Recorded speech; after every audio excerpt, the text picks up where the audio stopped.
As I talked about in the last video, watching that Bears-Colts preseason game on Saturday night as the news dropped in the second half, first via Adam Schefter and then reported by other sources that Andrew Luck was going to retire, was a surreal experience watching this kind of play out in real time as Andrew Luck is standing on the sidelines with his Colts teammates as his team is playing a game. Just a weird experience all the way around. One of the most shocking things I think we've seen in sports in a long time. So you can imagine a lot of the fans that are there in attendance as they start pulling out their phones and they start looking on social media and surely getting texts and so forth when they're at the game, finding out that their franchise quarterback, their superstar, their dude, is ready to walk away from the game and retire. I saw the one shot of the Colts fan taking off his Andrew Luck jersey as it happened. They're looking like this, and they're like, you just shell-shocked. People look like they're about to burst into tears and cry. It was incredible. And at the end of the game, the Colts fans that remained let their voices be heard as they booed Andrew Luck's ass off the field. Just insane.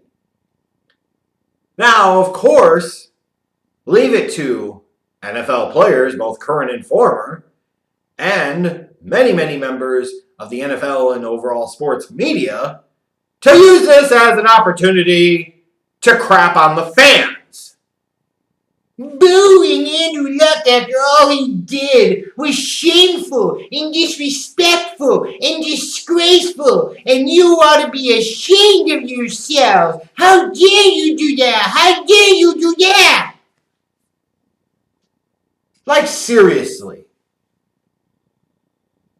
The fans just found out that their superstar franchise quarterback, who a year plus ago they were wondering if he was ever even going to be able to play again due to the shoulder problems. Now the team's finally got him an offensive line to protect his ass. He's a comeback player of the year. They make the playoffs. They win a playoff game. They're looking forward to this season. They're now finding out in real time while they're at the game that this dude's about to call it quits. And you're surprised that they freaking booed? Are you kidding me? Booing is a natural human emotion and reaction to news like that. Just think about it for a second. How many of these fans are emotionally invested in this organization to now, just like that, finding out that their season has dramatically potentially changed? Imagine how many of these fans sat there and spent thousands of dollars on season tickets in no small part due to the fact that Andrew Luck was going to be playing in 2019, hence which is why the Colts are able to charge what they charge for season tickets. And they're just supposed to sit there and stand up and applaud?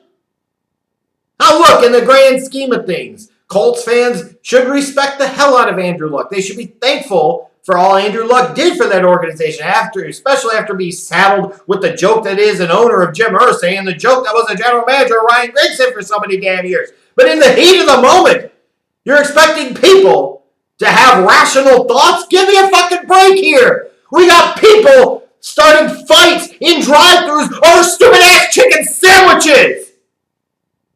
Chicken sandwiches! Twitter wars over chicken sandwiches. Like, who gives a crap? But we're going to sit there and scold fans because in the heat of the moment, they booed Andrew Luck, but finding out that he's about to retire, that their dude is no longer going to be the dude for the team? Give me a damn break here. Disgusting would be if they had chanted something offensive at him, such as, fuck you, Luck. Fuck you, Luck. They didn't do that. Disgusting would have been if they hurled shit at the sideline and at the field in Andrew Luck's direction. And best that I could see and tell, that didn't happen. Disgusting would be sitting there and trying to get on the field and go attack Andrew Luck, either after they found out the news or after the game. That didn't happen. Booing him, sure, is not an ideal reaction, but it is an understandable reaction considering the emotions involved here and considering the circumstance and situation of how all this crap played out to begin with. But to sit there and call it disgusting and shameful and disgraceful. No. What's disgusting, shameful, and disgraceful is how all these people involved with the NFL, all these current and former players, all these other media types, have to sit there and use this to create some type of bullshit narrative where they can sit there and do some passive-aggressive attacks on the damn fans. Get over yourselves. And as far as these current and former players that are sitting there and defending him, I wonder how you would really feel if he was your quarterback on your team. I bet you the perspective would be vastly different because Andrew Luck did something very selfish. He took his ball and he went home. And I applaud him for that because he put himself in a position where he could be afforded the luxury to do so, and he exercised that right. I do not begrudge him for that. I might begrudge him for the timing of when it happened and ultimately how this news got out, which is probably more to blame on the Colts organization and a leak in that organization than anything else. But crime in Italy, how many of these players, if you're sitting there thinking playoffs and potentially contending for the Super Bowl this year, your quarterback, who's not even age 30, entering the peak of his career, you would argue, just walks away in the middle of preseason? Yeah, I bet a lot of these players would be really damn pissed off if that was their QB.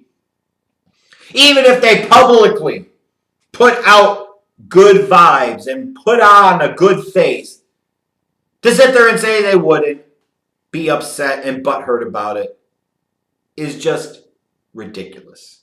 Just ridiculous. I mean, it is. And these media people, especially the NFL ones, looking again for narratives to drive and things to talk about so that way they have stories that they can sell and sensationalize. They're the ones that are really distasteful and disgraceful and shameful for making a mountain out of literally a little freaking molehill here. Now, if fans of the Colts start storming the streets of Indianapolis and rioting and setting the city on fire about this, that's disgusting. That's disgraceful. That's shameful. They start burning his jerseys, which I saw a couple clips of that already. That is disgraceful, distasteful, shameful. If they start making death threats against Andrew Luck and his family, that is distasteful, disgraceful, and shameful. Booing in the heat of the moment because you found out some upsetting news most certainly is not distasteful, disgraceful, and shameful. It is a normal, natural human emotion and a human reaction that if you were emotionally invested in that team and you were in that spot, as a lot of those fans were, finding it out real time after they had paid money to go watch a crappy preseason game, when many of them probably are season ticket holders that spent $18,000 for season tickets that don't have nearly the value they did 24 hours ago compared to now, you'd probably boo too. But instead it should be boo-hoo, boo you. Leave these fans alone. They don't hate Andrew Luck by and large. It's the emotion of the moment. Allow them to have some feelings and allow them to have some emotions and allow them to deal with their grief in their own way. If booing is the worst that they're going to do, then is it really that big of a deal? I'm just saying.